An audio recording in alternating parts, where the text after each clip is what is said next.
नमस्कार मंडळी, मी श्रावणी विलास लकेश्री तुमचं मराठी वाहिनीमध्ये खूप खूप मनापासून स्वागत करते. माझ्यासोबत अतिशय शांत, ट्रिगर्ड न होणारा माणूस आहे. तो आता कसा आहे तो स्वतः सांगेल. आता तो माणूस बरा होण्याच्या दिशेला आहे. हो आता ना. तो लवकरच बरा होणार आहे. ऍक्च्युली तुझ्यावरती प्रेक्षकांचं इतकं प्रेम आहे की तू पोस्ट टाकलीस काल मॅच बघताना जी त्याच्या खालची कमेंट्स बरा आहेस का, बरा आहेस का, अरे बरा आहेस यार. का, त्याच्यासाठी तुला कॅप्शन लिहावं लागलं की हा मी बरा बरा आहे, आहे. होतोय आता. त्यांच्यासाठी काय सांगशील? मी पहिले जेव्हा पोस्ट केलं तेव्हा मी फक्त असं होतं की व्हॉट अ डे, हम्म. की इंडिया पाकिस्तानच्या मॅचच्या दिवशी मी बाहेर आलो. पण त्याच्या खाली ऑलमोस्ट 296 कमेंट्स ह्या होत्या की यार काय झालंय, कसा आहेस, असा का झालायस तू तू इतकं वजन का कमी झालंय, तू असा का दिसतोयस, बरा आहेस का, काय झालंय काय झालंय काय झालंय. सो मी ते म्हटलं किती लोकांना रिप्लाय करू, म्हणून मग मी ते कॅप्शन मध्ये ऍड केलं. आणि ही गोष्ट खरंच खूप ओव्हरवेल्मिंग आहे. म्हणजे अशी लोक ज्यांना मी ओळखत नाही, ज्यांचं नावही मला माहित नाही, आणि अशी लोक म्हणजे ऑलमोस्ट माझ्या फॅमिलीचा भाग असल्यासारखे इतकं केअर आणि इतकं प्रेम दाखवत होते. सो ती खरंच म्हणजे ते बघून थोडस 3-4% बरं झालो मी ते वाचून.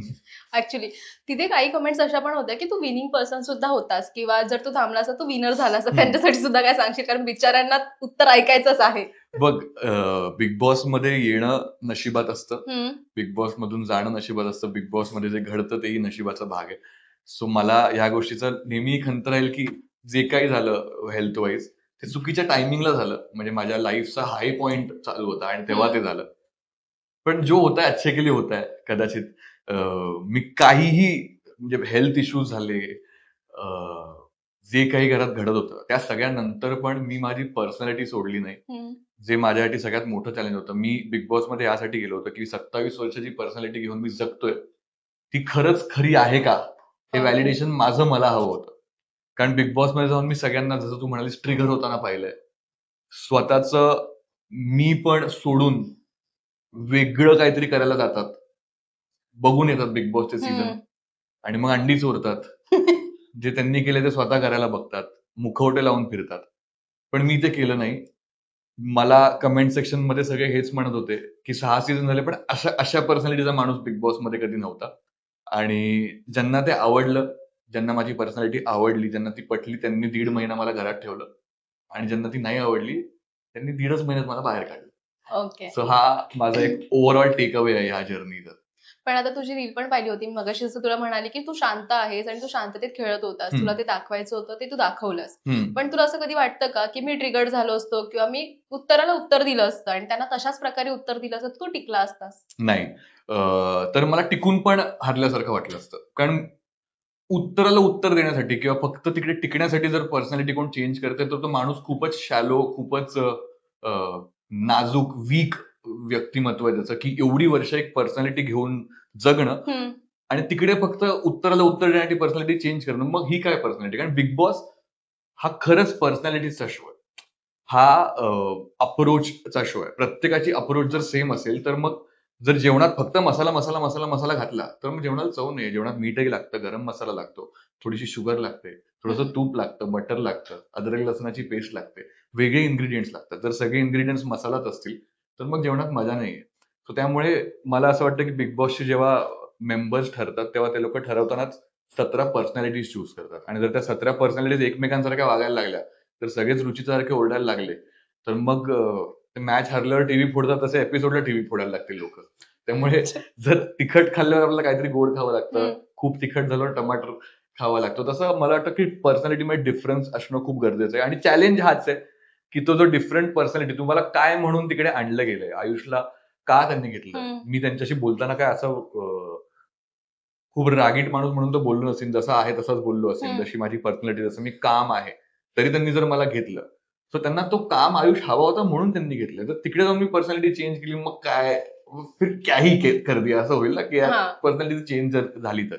आणि ती झाली नाही ही माझ्यासाठी खूप एक मोठी अचीवमेंट आहे यार. बघ, मी कधी कोणाच्या पर्सनल मुद्द्यात घुसलो नाही, कारण मला ती आयुष्यात पण सवय नाहीये. तुला जी सवय आहे ती तुझी सवय आहे, तुझा जो स्वभाव आहे तो तुझा स्वभाव आहे, माझा जो स्वभाव आहे तो माझा स्वभाव आहे. मी येऊन तुला नाही सांगणार की अरे तू खूप राग करतेस, असं नको करूस. त्यामुळे मला येऊन सांगायचं नाही की मी खूप शांत आहे आणि तू रागव.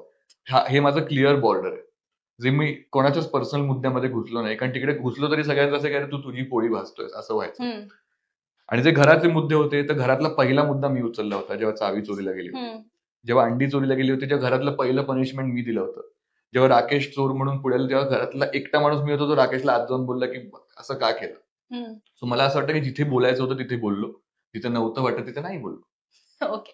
तू म्हणालास की असे अंडी चोरत होते तसं तिथे बॉडी वॉश चोरीचा सुद्धा मुद्दा उचलला गेला होता आणि तुझ्या कॅप्टन्सी रूम मध्ये येऊन आणलं होतं विशालने. तर तेव्हा तू काहीच रिॲक्ट नाही केलं, तू खूप शांततेत घेतलं होतं. तुला असं वाटलं नाही का ते रिॲक्ट करण्यासारखं होतं किंवा ते त्या मुद्द्यावरती बोलण्यासारखं होतं?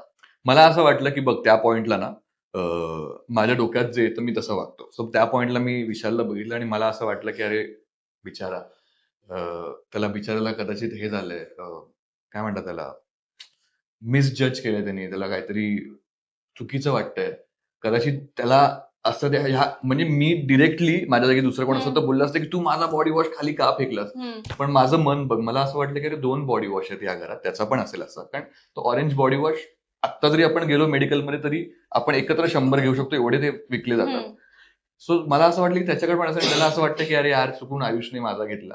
पण मी इतक्या वरचा विचार केला होता की अरे 2 असतील, तुझ्याकडे पण असेल, माझ्याकडे पण असेल आणि असे खूप बॉडी वॉश असतात. सो मी नाही चोरी करत, मला नाही चोरी करायला आवडत आणि हा बॉडी वॉश मी घेऊन आलोय. आणि जेव्हा तो त्याला बोलला की हा 900 रुपयाचा, तेव्हा तर मला कळलं की अच्छा, मी घेताना तर 500ला घेतला होता, हा इथे येऊन 900ला कसा काय झाला. आणि आज कमेंट सेक्शन मध्ये पण मी वाचलं की सगळे म्हणतात अरे विशालला 900ला कसा काय मिळाला, आता 500 रुपयाचा बॉडी वॉश आहे. मग तिथे मला कळलं की आता हे काहीतरी हा गेम करून आलाय, त्याने ते फेकलंय. आणि मग मला असं झालं की ये इकडे. मग तो बोलायला आला तेव्हा तो पहिलीच लाईन ही बोलला, आयुष मला माहितीये चोरी नाही केलीस तू, माझा जो जेवणाचा ड्युटीचा राग होता तो मी काढतोय. ओके. आणि मग ह्या प्रॉब्लेमचं जेव्हा इतकं समोर सोल्युशन आहे तर मी कसं ते सॉल्व्ह न करता त्याचा मुद्दा बनवून त्याच्यावर हे करू की नाही तो माझा बॉडी वॉश आहे, किती बालिश वाटेल हे. लोक म्हणतील अरे असू शकतो ना दोघांकडे सेम बॉडी वॉश, तो काय एकच बनवून मिळतो का, त्याच्यावर काय विशाल लिहून येतं किंवा आयुष लिहून येतं का, तर नाही. म्हणून कालच्या फोटोमध्ये तो बॉडी वॉश जो मी माझा घेऊन आलो तो मी ठेवला होता की ज्यांना कळलं नसेल कदाचित काय झालंय त्यांच्यासाठी हे क्लिअर करायला की तो घरात एकच आहे आणि तो माझा आहे. तो बिचारा त्याला जेवण मिळत नव्हतं माझ्या कॅप्टन्सीमध्ये, त्याच्यासाठी तो राग काढत होता आणि त्यांनी येऊन मला सांगितलं की बाबा हे तुझ्या कॅप्टन्सीचा राग काढतोय मी विचारणार होते कारण मी तर झूम केलं, म्हटलं बॉडी वॉश बॉडी वॉश का ठेवलाय बॅग वरती. दिस इज माय वे. ओके. मला विचारायचं की ओमकार सोबतची तुझी काल आम्ही रील पाहिली, ओमकार आणि तुझी फ्रेंडशिप तुटली असं वाटलं होतं पण नाही आहे. नाही आहे. कारण बघ ते तेव्हाच सॉर्ट झालं होतं जेव्हा मी त्याला म्हटलं होतं की ओमकार मी निकष फॉलो करतोय, हा क्रायटेरिया नॉमिनेशन, तर त्यात तू बसतोस हे माझं मत, त्याला रिस्पेक्ट कर. तेव्हा त्याला सचिनजी वाटवते वीक, पण मला ओमकार वाटवतं. मी त्याला म्हटलं की ज्या निकषाला मी स्वतःला पण स्पेअर नाही केलं, मी स्वतःला पण नॉमिनेट होऊ दिलं, रुचिताला मी जाऊन नाही बोललो, तर मी तुला कसा स्पेअर करेन. आणि हे आताच आमची फ्रेंडशिप झालं होतं सगळं सॉल्व. आणि मुलांमध्ये नाही का राहत जास्त वेळ, मुलं सॉर्टेड असतात, सॉर्ट होतं सगळं. आणि आता म्हणजे बाहेर आल्यावरती ती फ्रेंडशिप अजून खुलली आहे. आता आम्ही अजून भेटू आणि कदाचित तुम्हाला अजून आमच्या सोबत फोटोज आणि रील्स दिसतील. तन्वी सोबतची फ्रेंडशिप तुझी छान होत होती, रंगत होती. त्याच्यामध्ये काही जण म्हणजे सांगत होते की हे असं लव्ह अँगल जाते किंवा बऱ्याचशा गोष्टी मिसअंडरस्टँडिंग मध्ये जातात. तर आणि तन्वीने राग सुद्धा काढला होता की तू माझ्याशी बोलत नाही, तू क्लिअर कट बोलतोयस की माझा स्वभाव थोडा वेगळा आहे. तर त्या बाबतीत काय बोलशील? पंचिंग बॅगच्या वेळेला सुद्धा तिने खूप जास्त तिने माझ्या हाताला पंचिंग बॅग समजून मलाही मारलं. एक्सप्रेस केलं होतं. त्या बाबतीत काय बोलशील? बघ मी जे तुला सुरुवातीला म्हटलं ना की मी कोणाचा स्वभाव बदलू शकत नाही आणि मी स्वतःही बदलू शकत नाही. असं मला एक गोष्ट रिअलाइज झाली की मी आणि तन्वी खूप वेगळी व्यक्तिमत्व आहोत. आमचे वेगळे थॉट्स आहेत, आमच्या वेगळ्या अलाइनमेंट्स आहेत. तिची इंटेन्सिटी टुवर्ड्स एव्हरीथिंग वेगळी आहे, माझी इंटेन्सिटी जे मी फ्राईड राईस आणि ते उदाहरण दिलं होतं. दोघं आम्ही वेगळे आहोत, वेगळे इंडिव्हिज्युअल्स आहोत आणि मला इतकी पटकन मैत्री करता येत नाही. आणि त्यात प्रॉब्लेम काय झाला, तन्वीचे जे पहिले मित्र होते सगळे ते खराब निघाले. तिच्याकडे एकच मित्र उरला होता. माझे पहिले मित्र पण छान होते, माझे ते पण होते. सो माझ्याकडे जर 100 आहे तर मी प्रत्येकाला 20, 30, 25 असं देतोय. तिच्याकडे 100च्या 100 उरलाय मला द्यायला. तिच्याकडे कोणीच नाहीये कारण तिचे पहिले मित्र होते, ती टोळी गँग होती त्यांची, ती तशी तुटलं, मग तिच्याकडे मी उरलो होतो एकटा. सो मी तिला तेच समजवलं की हे बघ तन्वी, तुझी जी इंटेन्सिटी आहे टुवर्ड्स मी आणि माझी जी इंटेन्सिटी आहे टुवर्ड्स यू, यात खूप फरक आहे. त्यामुळे तू जे एक्सपेक्ट करतेस ना ते मी नाही फुलफिल करू शकत. कारण माझ्याकडे बसायला, बोलायला, द्यायला खूप मित्र आहेत. सो मी त्यांच्याकडे पण बसतो, मला त्यांचं पण आहे. तुला फक्त मी आहे आणि यात तुझी पण चूक नाही, माझी पण चूक नाही. पण ही गोष्ट समज, कारण जेव्हा माझ्यामुळे कोणी हर्ट होतो तर मला त्याचा त्रास होतो. आणि तेव्हा मला कळलं की ही एवढी हर्ट झाली, ह्याची इंटेन्सिटी एवढी जास्त आहे टुवर्ड्स मी आणि माझी नाहीये तेवढी जास्त, किंवा मी तेवढं फील नाही करत आहे आणि ही हे करते हे पण मला कळत नाहीये. हे मला अचानक त्या दिवशी कळलं. सो मी तिला दोन गोष्टींसाठी सॉरी म्हटलं, की पहिलं तर तू जे माझ्यासाठी फील करतेस ते मला कळलं नाही, आणि दुसरं मी ते फील करू शकत नाही. आणि आय एम व्हेरी क्लिअर. मी कुठल्याच गोष्टीला लेअर करून शुगर कोट करून नाही बोलत. मी तिच्याशी बोलताना तिला क्लिअरली सांगितलं, की ही तुझी इंटेन्सिटी आहे, ही माझी आहे, ती मॅच नाही होणार, आणि तुला अजून हर्ट नको व्हायला म्हणून मुझसे कोई उम्मीद मत रखना. ओके. कारण त्याची कारण आहेत. म्हणजे असं नाही की मी उगाच तिला हेट करतोय. ती खूप चांगली आहे. तिला जे फील होत होतं माझ्याबद्दल, ती गोष्ट मला खूप लागली यार, की यार मला नाही कळलं किंवा माझ्यामुळे हर्ट झालं. पण तिला तेच समजवलं, की मी आता तुला सांगितलं ना मैत्रीचं, तुझ्याकडे नाहीयेत मित्र, माझ्याकडे आहेत. त्यामुळे हा डिफरन्स आहे आणि तो नाही फील होणार. अच्छा. तो डिफरन्स फील होण्यासाठी बाहेर फ्रेंडशिप होईल का तुमची? हा, बाहेर राहू शकतो. बाहेर टाइम असतो आपल्याकडे. हां. आपल्याकडे चर्चा करायला बंधन नसतं. प्रत्येक गोष्ट आपली माईकवर ऐकली जात नाही, किंवा आपण बऱ्याच वेगळ्या विषयांवर बोलू शकतो. सो त्याच्याने बॉन्ड खूप स्ट्रॉंग होतो. बिग बॉसमध्ये आपल्याला गेम बद्दलच बोलावं लागतं, ओके. किंवा आपण कंटिन्यूस त्याच झोनमध्ये असतो. हं. त्यामुळे आणि गेममध्ये पॉलिटिक्स आहे. सगळ्यांच्या डोक्यात पॉलिटिक्स असतं. सो प्रत्येक जण मैत्री करताना विचार करत असतो, की हा खरंच मैत्री करतोय का, हा नॉमिनेशन मधनं वाचायसाठी करतोय. सो या सगळ्या गेमिंग अँगलनी आपण एकमेकांशी बोलत असतो. सो तिकडे मैत्री करणं अजून जास्त कठीण आहे. ओके. आणि म्हणून माझी मैत्री खूप लोकांसोबत नाही झाली. जे गेम खेळतात त्यांच्यासोबत नाही झाली माझी मैत्री. हं. ज्यांच्याशी मी प्युअर फ्रेंडशिप किंवा प्युअर बॉन्ड ज्यांच्याशी झालाय, त्यांच्याशी मी फक्त नात्याबद्दल किंवा अशा गोष्टींबद्दल बोललोय. त्यांच्याशी मी कधीच नॉमिनेशन बद्दल किंवा ही मैत्री मी ह्याच्यासाठी करतोय असं नाही बोललो. जसं की करण करंट प्राजक्ता. हा, इव्हन सचिनजी.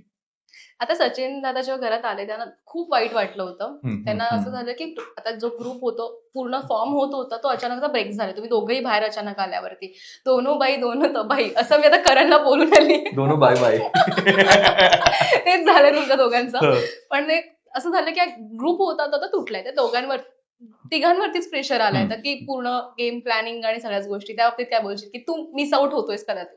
मी त्यांच्यासाठी मला खूप आत्ताचे दिवस खूप टफ असणार आहेत. म्हणजे कारण आपण ना तिकडे जाऊन काय होतं, की आपली आपली लोक येतात आणि त्याच्यावर आपण डिपेंडंट होऊन जातो. अरे ह्या लोकांनी, मी आजारी होतो ना, आम्ही एका एका ताटात जेवायचो, मी आणि करण, कधी मी आणि प्राजक्ता. हे लोक माझ्या बेडवर जेवण घेऊन यायचे. मला 7-8 दिवस ह्यांनी मला खाऊ घातले. कांदा कापून, मीठ वगैरे सगळं पद्धतशीर द्यायचे. अच्छा. सो हे ना आपली एक डिपेंडन्सी, एक नातं होतं ह्या सगळ्याने. आणि मी खूप वल्नरेबल सिच्युएशन मध्ये होतो जेव्हा हा सगळा ग्रुप माझ्या भोवती फॉर्म होत होता. कारण त्यांच्यातलं एक जण आजारी, म्हणजे ते 3 इडियट्स मध्ये जेव्हा राजू असतो हॉस्पिटलमध्ये तेव्हा हे सगळे येतात. सो तो झोन आणि त्या झोन मध्ये सगळे वल्नरेबल होऊन जातात, की यार आयुषला काय झालं, आणि त्या वल्नरेबिलिटी मध्ये हा ग्रुप फॉर्म झाला बघ.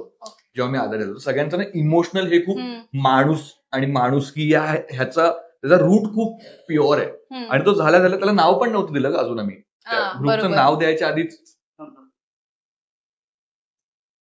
काय होतं त्या ग्रुपचं नाव द्यायच्या आधीच तो ग्रुप तुटला. म्हणजे त्याचा एक इनिशियल फेज आणि एक असं झालं की हा एक ग्रुप आहे, आणि ते बोलल्या बोलल्या तो ग्रुप तुटला. ऍक्च्युअली सो त्यांच्यासाठी खूप कठीण जाणार आहेत हे येणारे हा एक आठवडा तरी खूपच कठीण जाईल. सो मला तर यार मी बाहेरून त्यांच्यासाठी प्रे करतो यार, की यार बी स्ट्रॉंग.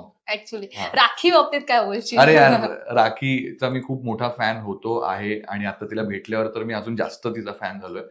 कारण मी मगाशी एकदा अजून म्हणालो, की राखी दिवसभर तुम्हाला त्रास देईल आणि रात्री तितक्याच प्रेमाने तुम्हाला जेवण खाऊ घालेल, आणि उद्या उठून परत शी विल मेक शुअर की हे पचणार नाही यांना, इतका त्रास देईल, आणि रात्री ती परत तितक्याच प्रेमाने जेवण खाऊ घालेल. त्यामुळे राखीचं खूप क्लिअर आहे. तिचा एक गेम आहे आणि तिचा एक कॅरेक्टर आहे. ती राखी सावंत म्हणून माणूस म्हणून एक आहे, ज्यात खूप माणुसकी आहे, ज्यात काळजी आहे, ज्यात प्रेम आहे, आणि जे म्हणजे तू बघून असेल की खरंच ही राखी, जिला मी टीव्हीवर बघायचो ही इतकी चांगली आहे, आणि मग गेम खेळतात ही खरंच तीच आहे जिला मी टीव्हीवर बघायचो. हे दोन तिच्याकडे, म्हणजे 2 राखी सावंत आहेत माझ्याकडे. सो म्हणजे तसं होणं अशक्य आहे. ओके. जाता जाता एकच विचारेन की अख्ख्या पूर्ण प्रवासाला एक शब्दात जर मांडायचा असेल तो शब्द काय असेल? तो शब्द असेल ओव्हरवेल्मिंग. पॉझिटिव्हली जास्त आणि थोडासा नेगेटिव्हली. नेगेटिव्हलीचं कारण तेच की कदाचित नशिबात हेच होतं, पण त्याचं थोडी एक खंत राहील की यार कदाचित मी नसतो आजारी पडलो, कदाचित माझी तब्येत खूप मस्त असते आणि कदाचित मी अजून राहिलो. ह्याची खंत राहील. पण जे काही मिळालंय या सगळ्यांना त्यासाठी आयुष्यभर मी ऋणी राहील. Thank you so much. पुढील वाटचालीसाठी खूप शुभेच्छा, आणि असंच आम्हाला भेटत राहा. आणि सगळ्या प्रेक्षकांना जाता काय सांगशील? की मला ना खरंच अनएक्सपेक्टेड लेवलला प्रेम मिळालंय, आणि म्हणजे मी इतकं, मला काल आल्यावर मी अर्धा पाऊण तास माझ्या डोळ्यात पाणी होतं जेव्हा मी बघत होतो माझे व्हिडिओज किंवा जे काही पोस्टर्स लागले, जे काही वोटिंगचे स्क्रीनशॉट आहेत, वॉचमॅन पासून आमच्या सलून पासून, मी जिथे चायनीज खातो ती लोक, जे खायला येतात ती लोक, तो चायनीजवाला त्यांना पण सांगायचा की तुम्ही पण वोट करा. हे सगळं नेक्स्ट लेवलला गेलंय. आणि हे मी तेच म्हणतो की थँक्यू खूप कमी पडेल. मला असं वाटतं की प्रत्येकाला जाऊन भेटावं आणि अशी घट्ट मिठी मारावी 2-2 मिनिटाची. आणि आय होप मला तो चान्स मिळेल सगळ्यांना जाऊन भेटायला, ज्यांनी ज्यांनी वोट केलं. मला आतून असं आहे की यार थँक्यू नाही म्हणणार, मला जाऊन भेटावं लागेल. पण आत्तापुरतं सगळ्यांना थँक्यू सो मच.